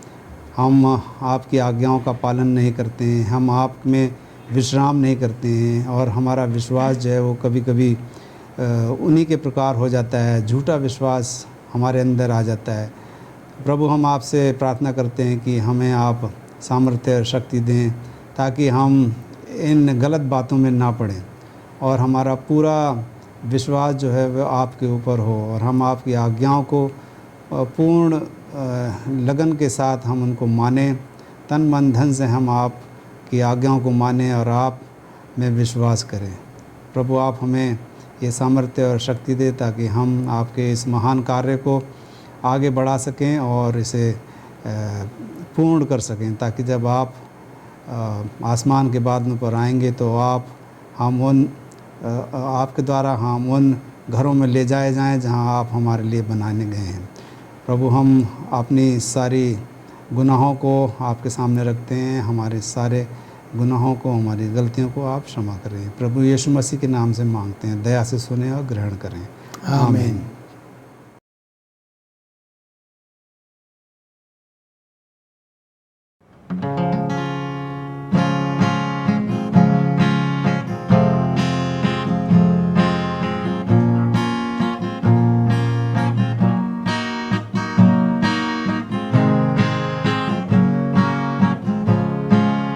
अश्कों में डूबा ये जीवन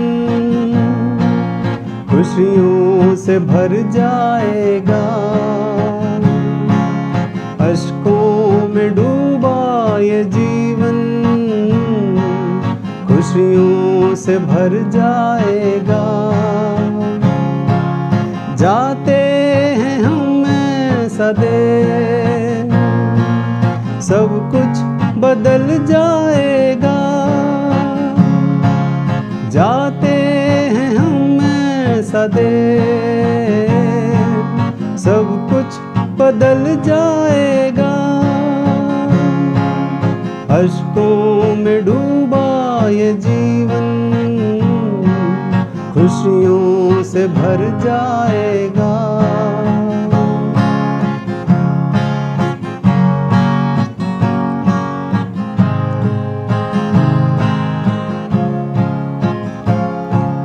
भूखे न होंगे वहाँ, प्यासे लबों के न होंगे।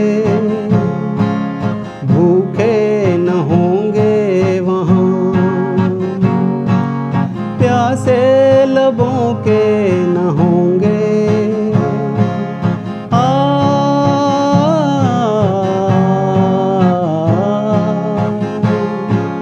भूखे न होंगे वहाँ,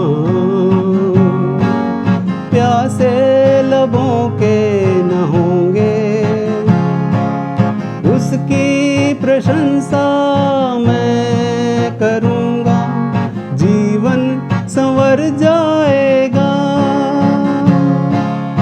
उसकी प्रशंसा मैं करूँगा, जीवन संवर जाएगा। अश्कों में डूबा ये जीवन खुशियों से भर जाएगा।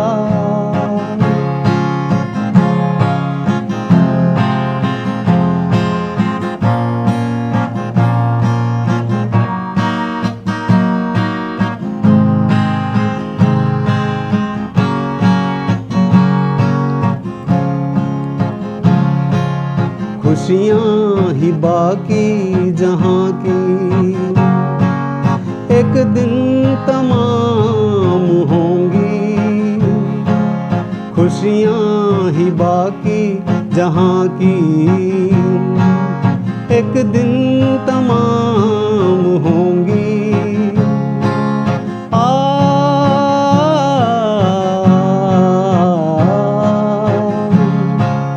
खुशियाँ ही बाकी जहाँ की एक दिन तमाम होंगी। जिसकी नजर है यीशु मसीह पर, वो उसके संग जाएगा। जिसकी नजर है यीशु मसीह पर, वो उसके संग जाएगा। अश्कों में डूबा ये जीवन खुशियों से भर जाएगा। अश्कों में डूबा ये जीवन खुशियों से भर जाएगा। जाते हैं हम ऐसा देश, सब कुछ बदल जाएगा। जाते हैं हम ऐसा देश, सब कुछ बदल जाएगा।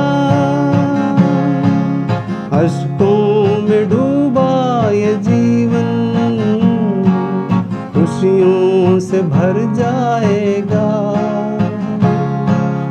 अश्कों में डूबा ये जीवन खुशियों से भर जाएगा।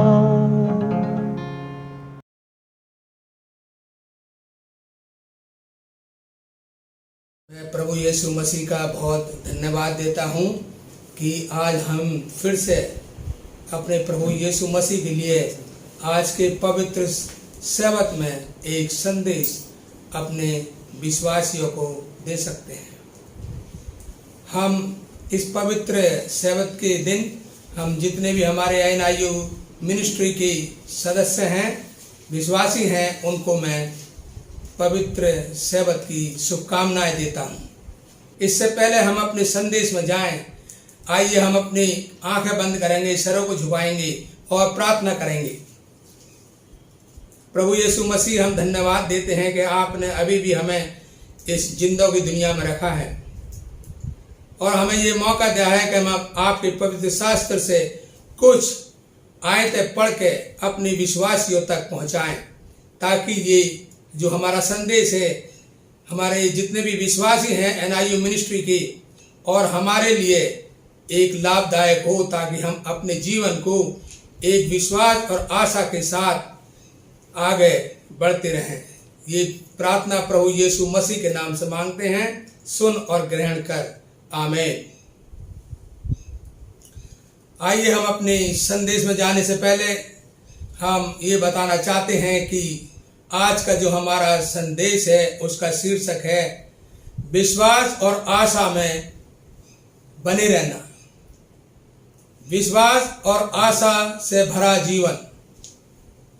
आज के दौर में हमको आशा और विश्वास की बहुत जरूरत है, क्योंकि इस पूरा संसार इस महामारी के दौर से गुजर रहा है और इस महामारी ने, जिसे कि हम कोविड-19 कहते हैं, और कोरोना वायरस के जरिए से बहुत से परिवार नष्ट कर दिए हैं।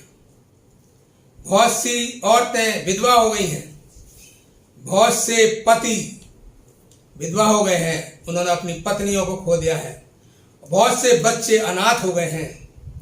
और आज हम अपने आप को बड़ा धन्यवादी मांगते हैं प्रभु की तरफ से कि हमें एक मौका मिला है कि हम इस शीर्षक पे विश्वास और आशा से भरा जीवन पे हम कुछ आयतें पढ़ सकते हैं और अपने विश्वासियों तक पहुंचा सकते हैं।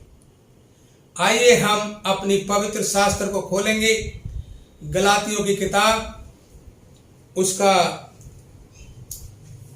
3 बाब, और उसमें हम पढ़ेंगे कुछ आयतें। सबसे पहले पढ़ेंगे हम गलातियों की किताब 3 बाब, उसकी 6 आयत। इसमें यह लिखा है, अब्राहम ने तो परमेश्वर पर विश्वास किया और ये उसके लिए धार्मिकता गिनी गई। 6 आयत में बहुत साफ साफ लिखा है कि अब्राहम ने परमेश्वर पर विश्वास करा और ये विश्वास उसकी धार्मिकता के लिए गिना गया। मेरे बहनों और भाइयों, अगर हम अपने परमेश्वर प्रभु यीशु मसीह पर विश्वास करेंगे तो ये हमारी पवित्रता और धार्मिकता के लिए गिना जाएगा। आइए हम 7वीं आयत देखेंगे। यहां लिखा है, अतः ये जान लो कि जो विश्वास करने वाले हैं वे ही अब्राहम की संतान हैं। जो विश्वास करने वाले हैं किस पर? प्रभु यीशु मसीह पर, वो ही अब्राहम की संतान कहलाएंगी। अगर हम अपने आप को 7 डे एडवेंटिस्ट कलीसिया की तरफ से अब्राहम की संतान कहलाना चाहते हैं तो हमें प्रभु यीशु मसीह पर विश्वास करना होगा और उसके दोबारा आने तक हमें उस आशा में जीवित रहना पड़ेगा। आइए हम 9वीं आयत पढ़ेंगे। इसमें लिखा है, इसलिए जो विश्वास करने वाले हैं वे विश्वासी अब्राहम के साथ आशीष पाते हैं। जो विश्वास करने वाले हैं, जैसे कि अब्राहम को आशीषें मिली थी, हमको भी आशीषें मिलेंगी। और जब हम आशीष की बातें करते हैं तो हम ये कह सकते हैं अपने दिलों से, सच्चे दिलों से, कि हमारे पास प्रभु ने कितनी आशीषें दी हैं। आज हम इस दुनिया में जिंदे हैं, हमारे घर वाले ठीक हैं, हमें प्रभु ने अच्छे बाल और बच्चे दिए हैं, तो ये सब प्रभु की तरफ से आशीषें हैं। और अगर और हम आशीष की बात करते हैं तो आइए हम मत्ती की किताब, उसका 9वां बाब और 27 से 30 तक पढ़ेंगे। आइए हम मत्ती की किताब खोलेंगे, उसका 9वां बाब और उसकी 27 से 30 तक आयत पढ़ेंगे। जब हम आशीषों की बातें करते हैं तो प्रभु की तरफ से हमारे विश्वास के अनुसार क्या हमें आशीषें मिलेंगी। यहां पर लिखा है, 27वीं आयत में, जब यीशु वहां से आगे बढ़ा तो दो अंधे उसके पीछे ये पुकारते हुए चले, हे दाऊद की संतान, हम पर दया कर। उन्होंने बहुत जोर से पुकार कर कहा, हे प्रभु परमेश्वर, तू हम पर दया कर। आगे हम पढ़ते हैं, जब वह घर में पहुंचा तो वे अंधे उसके पास आई और यीशु ने उनसे कहा, इसको बहुत अच्छी तरह सुनिए, क्या तुम्हें विश्वास है कि मैं ये कर सकता हूं? और अब आगे हम देखेंगे उनका उत्तर क्या था, उनका जवाब क्या था। उन्होंने जवाब में ये कहा, उन्होंने उससे कहा, हां प्रभु, हमें पूरा विश्वास है कि अगर आप हम पर दया करेंगे तो हमें दोबारा देखने की आशीष जरूर मिलेगी। तब उसने उनकी आंखें छूकर कहा, तुम्हारे विश्वास के अनुसार तुम्हारे लिए हो। प्रभु ने कहा, तुम्हारे विश्वास के लिए तुम्हारे लिए हो। और आगे हम देखते हैं 30 आयत में, और उनकी आंखें खुल गई। यीशु ने उनसे चिताकर कहा कि जाओ, आज के बाद तुम इस दुनिया को देख सकोगे। मेरे बहनों भाइयों, मेरे विश्वासियों, ये दो शख्स बचपन से ही अंधे थे और आज प्रभु यीशु मसीह ने इनकी आंखों को छुआ और छूने के बाद ही उनकी आंखें खुल गई। उनकी आंखें क्यों खुली? ये चमत्कार क्यों हुआ? उनकी आंखों में रोशनी क्यों आई? क्योंकि इन दो अंधों ने अपने परमेश्वर पर, अपने प्रभु यीशु मसीह पर विश्वास रखा और उन्होंने कहा, हाँ प्रभु, हमें विश्वास है, अगर आप हमारी आंखों को छू दोगे तो हमारी आंखें खुल जाएंगी। और प्रभु ने उनकी आंखों को छुआ और उनके विश्वास के अनुसार उनकी आंखें खुल गई। मेरे बहनों भाइयों, ये सब कुछ जब ही हो सकता है जब हम अपने परमेश्वर प्रभु यीशु मसीह पर विश्वास रखेंगे और हमारा विश्वास उस पर मजबूत रहेगा। कभी कभी कठिनाइयां आने से, परेशानियां आने से हमारे जीवन में हमारा विश्वास हमारे प्रभु यीशु मसीह पर डगमगा जाता है। हमें ऐसा नहीं करना चाहिए। पवित्र शास्त्र में यह लिखा है कि मैं आपके साथ हमेशा रहूंगा इस दुनिया के अंत तक। आपको घबराना नहीं है। और लूका की किताब में अगर हम पढ़ेंगे 8वां बाब उसकी 50वीं आयत, जब एक मनुष्य की बेटी बीमार थी और वो खबर उसे मिली कि उसकी बेटी मर गई है, प्रभु यीशु मसीह ने उससे कहा, आप लूका की किताब में 8वां बाब 50वीं आयत में पढ़िए। यीशु ने कहा, डर मत, सिर्फ विश्वास रख, तेरी बच्ची मरी नहीं है, वो जिंदी है। सिर्फ काय के कारण? विश्वास के कारण। आइए मेरे विश्वासियों, मेरे बहनों भाइयों, जो इस NIU मिनिस्ट्री में भाग लेते हैं, इसके संदेश को सुनते हैं, हमारा विश्वास आज इस महामारी के दौर में मजबूत रहे। और अगर हमारा विश्वास मजबूत रहेगा तो हमें, हमारे विश्वास को देख करके दूसरे लोग भी अपने विश्वास को मजबूत रखेंगे। आइए हम आगे बढ़ेंगे और गलातियों की किताब में फिर से पढ़ेंगे 11वीं आयत, और उसमें लिखा है कि जो प्रभु पर विश्वास करेंगे, जो धर्मी विश्वास करेंगे परमेश्वर पर, वो जीवित रहेंगे। क्या रहेंगे? जीवित रहेंगे। और क्यों रहेंगे? क्योंकि वो विश्वास प्रभु पे करेंगे। जब हम जीवित रहने की बात करते हैं तो जीवित रहने का मतलब इस दुनिया में नहीं, हम जीवित रहने की बात करेंगे एक अनंत जीवन में। अगर हम यूहन्ना की किताब में पढ़ेंगे 3 बाब उसकी 16वीं आयत, ये सब लोग जानते हैं, ये आयत बहुत अच्छी आयत है। तो इसमें लिखा है 3 बाब 16वीं आयत यूहन्ना की, क्योंकि परमेश्वर ने जगत से ऐसा प्रेम रखा कि उसने अपना इकलौता पुत्र दे दिया, ताकि जो कोई उस पर विश्वास करे वो नष्ट न हो परंतु अनंत जीवन पाए। अनंत जीवन कैसे पाएंगे हम? जब प्रभु यीशु मसीह पर विश्वास रखेंगे तभी हमें अनंत जीवन मिलेगा।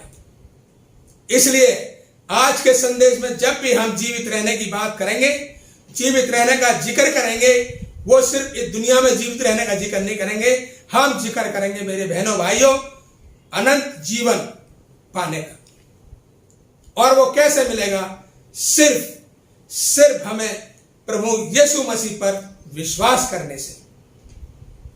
और ये हमारी पवित्र शास्त्र में बड़ी साफ से लिखा है। हम जानते हैं कि अगर हम इब्राहिम की संतान कहलवाना चाहते हैं और इब्राहिम जैसी आशीष पाना चाहते हैं और अनंत जीवन पाना चाहते हैं, तो हमें सिर्फ अपने प्रभु यीशु मसीह पर विश्वास रखना है, ठोस विश्वास रखना है, घबराना नहीं है, डरना नहीं है, सिर्फ विश्वास रखना है। आइए हम आगे बढ़ेंगे। आज हम एक उन शख्स का जिक्र करेंगे जो यूरो अफ्रीका के डिवीजन के अध्यक्ष 20 साल तक रहे। उनका नाम है पादरी एडविन। पादरी एडविन, ये सच्ची कहानी है उनके जीवन से। वो एक euro Africa division 7 day Adventist की, वो सन 75 से सन 95 तक 20 साल तक उस डिवीजन के प्रेसिडेंट रहे। और उनके बारे में कार्लोस ने लिखा है, जो एक यूनियन के अधिकारी थे। उन्होंने लिखा है कि जब भी पादरी एडविन हमारी यूनियन में आते थे प्रचार करने के लिए, अपने विश्वासियों को मिलने के लिए, तो ये मेरा सौभाग्य होता था कि मैं उन्हें अपनी गाड़ी में बैठा कर उन्हें जगह जगह ले जाता था ताकि वो प्रचार कर सके। और कार्लोस भाई ने लिखा है पादरी एडविन के बारे में, वो बहुत अच्छे प्रचारक थे। जहां भी जाते थे बड़ी जोश के साथ प्रभु यीशु मसीह के बारे में प्रचार करते थे। और ये मेरा सौभाग्य था कि मैं इनके साथ गाड़ी में बैठकर उनको ले जाता था, और ले जाते समय मैंने उनसे बहुत कुछ सीखा। और वो बहुत अपने जीवन के तजरिए बताते थे कि उनके जीवन में कैसे कैसे अद्भुत चमत्कार होते हैं, लोगों तक प्रभु यीशु मसीह का प्रचार कैसे फैलाते हैं। और मैंने उनके जीवन से बहुत कुछ सीखा। और इन्होंने, पादरी एडविन ने 1995 में अपने जीवन में प्रभु की सेविकाई से रिटायरमेंट ले लिया।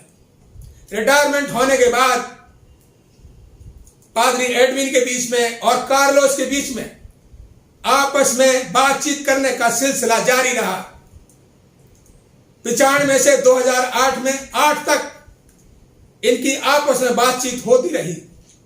लेकिन अचानक 2008 के बाद इनके बीच का सिलसिला बात करने का, चिट्ठी लिखने का, फोन करने का खत्म हो गया। और भाई कार्लोस बड़े परेशान से लगते थे कि मैं पादरी एडविन से कुछ नहीं सुन रहा हूं, क्या हो गया है। लेकिन उन्होंने बहुत से लोगों से उनके बारे में पूछताछ करी तो उन्हें यह तो पता चल गया था कि पादरी एडविन थोड़े दुखी हैं जीवन में, क्योंकि उनकी पत्नी जर्दा का देहांत हो गया है, वो इस दुनिया से चली गई है। इसलिए पादरी एडविन जो हैं थोड़े उदास हैं। और अब उन्होंने एक दूसरे से बातचीत करना छोड़ दिया है। लेकिन अचानक एक दिन 2012 में अप्रैल 19 को एक चिट्ठी मिलती है जो पादरी एडविन ने कार्लोस के लिए लिखी है, और उस चिट्ठी को पाकर कार्लोस बहुत खुश हुए। लेकिन जब उस चिट्ठी को उन्होंने खोला और पढ़ा तो दुखी हुए। उसमें लिखा था, भाई कार्लोस, मैं माफी चाहता हूं कि 95 से और 2008 से और 2012 तक हमारे बीच का बात करने का सिलसिला खत्म हो गया था, और आपको यह बताना चाहता हूं कि इस समय बहुत परेशान हूं। मेरा जो स्वास्थ्य है, मेरी सेहत है, वो बहुत कमजोर हो गई है। मेरी पत्नी का देहांत हो गया है, और डॉक्टरों ने मुझे भी ये बता दिया है कि मुझको कैंसर की बीमारी है, और कैंसर भी बड़े हाई लेवल वाला कैंसर है। इसलिए मेरा शरीर, मेरा स्वास्थ्य बहुत कमजोर होता जा रहा है, और मैं इस दुनिया में कुछ ही दिनों का मेहमान हूं। लेकिन इससे पहले कि मैं इस दुनिया को छोड़ के जाऊं, मैं प्रभु से यह प्रार्थना कर रहा हूं, प्रभु मुझे इस दुनिया से जल्दी उठा ले। मैं अब और दुख सहन नहीं कर सकता, क्योंकि कैंसर की बीमारी से मैं बहुत परेशान हूं। और मेरे भाई कार्लोस, एक चीज का ध्यान रखना कि मैं आपको एक चीज बताना चाहता हूं अपने जीवन से, कि मेरे जीवन का मेन उद्देश्य यह था कि मरते जीवन तक ईश्वर पर विश्वास अपना कायम रखना, मरते जीवन तक विश्वासी रहना। क्योंकि हम इस दुनिया में मर तो जाते हैं इस दुनिया के अनुसार, लेकिन अगर हमारा विश्वास मरते दम तक कायम है तो हम अनंत जीवन पाएंगे। उस पर विश्वास रखें। और वो ये कह के गए थे, आखिर में मैं ये कहना चाहता हूं, अगर हो सके तो आप अय्यूब की कहानी सुनकर ये लोगों को बताना कि अय्यूब का विश्वास प्रभु यीशु मसीह में कितना अटल था। जब भाई कार्लोस को पता चला कि सन 2012 जून 11 को पादरी एडविन का देहांत हो जाता है। अप्रैल में चिट्ठी मिली और जून में वो इस दुनिया से चले जाते हैं। लेकिन वो एक उद्देश्य छोड़ के जाते हैं। क्या उद्देश्य छोड़ के जाते हैं? कि हमें सेवंथ डे एडवेंटिस्ट विश्वासियों को, जनों को, जो प्रभु पे विश्वास करते हैं, वो विश्वास हमारा मरते दम तक कायम रहना चाहिए, तभी हमें अनंत जीवन प्राप्त होगा। पवित्र शास्त्र के अनुसार जो उस पर विश्वास लाए वो नष्ट ना हो बल्कि अनंत जीवन पाए। आइए, हमारे पास कुछ समय और है और हम बड़ी अच्छी तरह अय्यूब के जीवन पर प्रकाश डालेंगे। जब मैंने भी पर्सनली अय्यूब के बारे में पढ़ा तो मेरा विश्वास भी जो है प्रभु यीशु मसीह में पक्का होता गया। हम अय्यूब की किताब खोलेंगे और इसमें देखेंगे कि पहले ही बाप में अय्यूब के बारे में लिखा है कि अय्यूब एक बहुत धनी इंसान था, धर्मी इंसान था, दयालु इंसान था, भला इंसान था। इतना धनवान होने के नाते, इतना धनी होने के नाते भी, होते हुए भी उनके अंदर, अय्यूब के अंदर कोई घमंड नहीं आया। इनके पास 10 बच्चे थे और भेड़, बकरी, ऊंट, गाय, बैल बहुत सारे थे। पूर्व देश में इनसे धनी कोई इंसान नहीं था। लेकिन ये सब कुछ होते हुए भी वो ईश्वर पर बहुत विश्वास रखते थे, ईश्वर का भय मानते थे। और एक दिन क्या होता है कि शैतान जो है प्रभु यीशु मसीह के सामने से गुजरता है, तो परमेश्वर ने शैतान से ये पूछा, क्या आपने मेरे दास अय्यूब के बारे में कभी सोचा है? वो कितना भला है, वो कितना धनी होता है भी उसमें घमंड नहीं है, और वो कितना मेरा भय मानता है, और उसका विश्वास मेरे ऊपर कितना अटल है। मेरे भाइयों, शैतान को देखिए, वो सुनकर क्या कहता है और हंसता है, मजाक उड़ाता है। कहता है ये अय्यूब आपके ऊपर विश्वास इसलिए रखता है, आपका भय इसलिए मानता है क्योंकि आपने तो उसे सब कुछ दे दिया है। उसके पास 10 बच्चे हैं, धन दौलत है, सब कुछ दे रखा है आपने। सिर्फ आप इसकी धन दौलत, इसके बाल बच्चों को नष्ट कर दीजिए और देखिए वो आपके सामने ही आपकी निंदा करेगा और आपको दोष लगाएगा और उसका विश्वास आपसे हट जाएगा। परमेश्वर ने शैतान से कहा, जा, जो कुछ तेने करना है मेरे दास अय्यूब के साथ तू कर, लेकिन उसका शरीर मत छूना, जो करना है कर। और शैतान वहां से जाता है और सबसे पहले शैतान क्या करता है, हम कहानी से जानते हैं कि उसके 10 बच्चों की जवानी में मौत हो जाती है। वो एक दिन खूब खुशी थे, खा पी रहे थे, आनंदित थे प्रभु में, और अचानक से 10 बच्चों की मौत हो जाती है।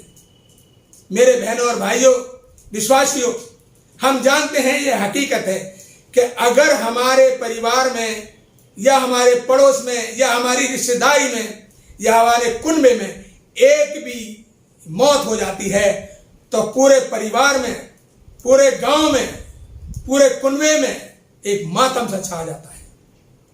आज इन सभी परिवार वाले, गांव वाले लोग दुख से पीड़ित हो जाते हैं। और आप देखिए, अय्यूब के 10 के 10 बच्चे जवानी में खत्म हो गए। शैतान यहां नहीं रुका, आगे चला और उसने जितनी भी उसकी संपत्ति थी, शैतान ने उसको सब नष्ट कर दिया, सब संपत्ति का सत्यानाश कर दिया। और जब अय्यूब को पता चला, फिर भी अय्यूब ने अपने मुंह से ना तो कोई पाप करा और ना प्रभु यीशु मसीह को दोष दिया। उसने कुछ भी नहीं बोला। उसका विश्वास उस समय भी डगमगाया नहीं। फिर शैतान ये देखकर बड़ा अचंभे में पड़ा और वो दोबारा प्रभु यीशु मसीह के सामने से गुजरता है और यीशु मसीह परमेश्वर फिर उससे ये सवाल करता है शैतान से, क्या आपने मेरे दास अय्यूब के बारे में देखा कि वो कितना विश्वास में मजबूत है और वो कितना भय रखता है? सब कुछ लुटने के बाद, नष्ट होने के बाद, उसका विश्वास अभी भी मेरे ऊपर पूरी तरह मजबूत है। शैतान तो शैतान ही है, यहां पर भी नहीं रुकता है। और हम अगर पढ़ेंगे अय्यूब का 2 बाब और उसकी आयत खोलेंगे हम, इसमें लिखा है, 3 से पढ़ेंगे। यहोवा ने शैतान से पूछा, क्या तूने मेरे दास अय्यूब पर ध्यान दिया है कि पृथ्वी पर उसके तुलना खरा और सीधा और मेरा भय मानने वाला और बुराई से दूर रहने वाला मनुष्य और कोई नहीं है? इतना खरा इंसान, बुराई से दूर रहने वाला इंसान, मेरा भय मानने वाला इंसान इस दुनिया में नहीं है। यद्यपि तूने मुझे बिना कारण उसका सत्यानाश करने को उभारा, तो भी वह अब तक अपनी खराई पर बना हुआ है। देखिए, प्रभु कहते हैं शैतान से, तुमने उसका सब कुछ नष्ट कर दिया, सत्यानाश कर दिया, फिर भी अय्यूब अपनी खराई में डटा हुआ है। उसका विश्वास मेरे ऊपर मजबूत है, अटल है। फिर शैतान क्या कहता है? शैतान कहता है, शैतान ने यहोवा को उत्तर दिया, खाल के बादल खाल, खाल के बदले खाल। 4 आयत में पढ़ेंगे हम, परंतु प्राण के बदले मनुष्य अपना सब कुछ दे देता है। खाल के बदले खाल। और अगर मनुष्य के शरीर को आप छुएंगे तो वो सब कुछ अपना दे देगा और उसका विश्वास एकदम आपसे टूट जाएगा। हम देखेंगे प्रभु क्या कहते हैं। यहोवा ने शैतान से कहा, सुन, वे तेरे हाथ में है, केवल उसके प्राण मत न छूना। जो कुछ तेने उसके शरीर को करना है कर दे, लेकिन उसके प्राण मत छूना। फिर तब शैतान यहोवा के सामने से निकला और अय्यूब को हम 9वीं आयत में पढ़ेंगे, 7वीं आयत में पढ़ेंगे। तब शैतान यहोवा के सामने से निकला और अय्यूब को पांव के तलवे से ले से सिर की चोटी तक बड़े बड़े फोड़ों से पीड़ित किया। मेरे बहनों और भाइयों, क्या करा शैतान ने? अब उसके शरीर को छुआ और उसने अय्यूब के पांव के तलवे से लेकर सिर की चोटी तक उसका शरीर फोड़ों से भर दिया। हाँ, और हम जानते हैं विश्वासियों, अगर हमारे शरीर में एक भी फोड़ा निकल आता है तो हम उसको खुजलाते खुजलाते परेशान हो जाते हैं। और अय्यूब का शरीर तो पूरे फोड़ों से भरा हुआ था और वो खुजलाते खुजलाते परेशान था। इस समय क्या होता है, अब हम पढ़ेंगे आगे। तब 9वीं आयत में, तब उसकी स्त्री उससे कहने लगी, क्या तू अभी भी अपनी खराई पर बना है? यह सब कुछ देखते हुए उसकी पत्नी उससे कहती है, तेरे बच्चों की मौत हो गई, तेरा पूरा संपत्ति का नाश हो गया, सत्यानाश कर दे, और आज तेरे शरीर में फोड़े फोड़े हो गए हैं, और क्या तू अभी भी अपनी खराई में डटा है? उस प्रभु पे विश्वास करता है जिसने तेरा सब कुछ ले लिया। जा तू उस प्रभु की निंदा कर, और अगर मर भी जाए तो मर जा। ये बहुत साफ साफ लिखा है 9वीं आयत में। और ये शब्द अय्यूब सुनकर अपनी पत्नी के मुंह से उसे बहुत दुख हुआ कि आज मेरी पत्नी ये समझने में नाकाम रही है कि प्रभु कितना महान है, प्रभु कितना सच्चा दयालु है, और हम ऐसा कैसे कर सकते हैं कि हम सिर्फ प्रभु को सुख में याद करें और दुख में ना करें। फिर 10वीं आयत में देखिए क्या कहता है अय्यूब अपनी पत्नी से। उसने उससे कहा, तू एक बूढ़ स्त्री की जैसी बात करती है। क्या हम जो परमेश्वर के हाथ से सुख लेते हैं दुख ना लें? सिर्फ सुख ही लें और दुख ना लें, और दुख में प्रभु को भूल जाएं। इन सब बातों में भी अय्यूब ने अपने मुंह से कोई पाप नहीं करा। मेरे बहनों भाइयों, क्या हमारा विश्वास आज इस महामारी के दौर में डगमगा रहा है, या हमारा विश्वास प्रभु यीशु मसीह में अय्यूब जैसा है कि सब कुछ खोकर भी, अपने शरीर में दुख होकर भी उसका विश्वास डगमगाया नहीं? उसने अपने मुंह से कोई पाप नहीं करा, उसमें प्रभु को कोई भी दोष नहीं दिया। क्या हम पादरी एडविन जैसा जीवन में विश्वास अपना सकते हैं कि वो मरते दम तक ये कह के गए थे कि हमें अपने परमेश्वर पर विश्वास मरते दम तक रखना चाहिए, ताकि हमारा प्रभु जब दुनिया में वापस हमें लेने आएगा तो हम उसके साथ जाने वाले बने। और ये जब ही हो सकता है जब हम उस पर विश्वास करेंगे। जो प्रभु यीशु मसीह पे विश्वास करे वो नष्ट ना हो परंतु अनंत जीवन पाए। आइए हम अपने जीवन से ये कहें, अपने जीवन में ये अपनाएं। और आखिरी आयत में हबाकुक की किताब से लूंगा। हबाकुक की किताब खोलेंगे हम, 2 बाब, और उसकी 4 आयत में क्या लिखा है? यहां भी विश्वास के बारे में बोला है। यहां लिखा है 4 आयत में 2 बाब, देख उसका मन फूला हुआ है, उसका मन सीधा नहीं है, परंतु धर्मी अपने विश्वास के द्वारा जीवित रहेगा। जब हबाकुक परमेश्वर से ये सवाल कर रहा था, परमेश्वर आप तो अन्याय देख ही नहीं सकते, हमारे ऊपर इतना अत्याचार हो रहा है, अविश्वासी लोग हमारे पर अत्याचार कर रहे हैं, फिर भी आप क्यों देख रहे हैं? प्रभु ने उसे जवाब दिया, प्रभु के घर में देर है, अंधेर नहीं है।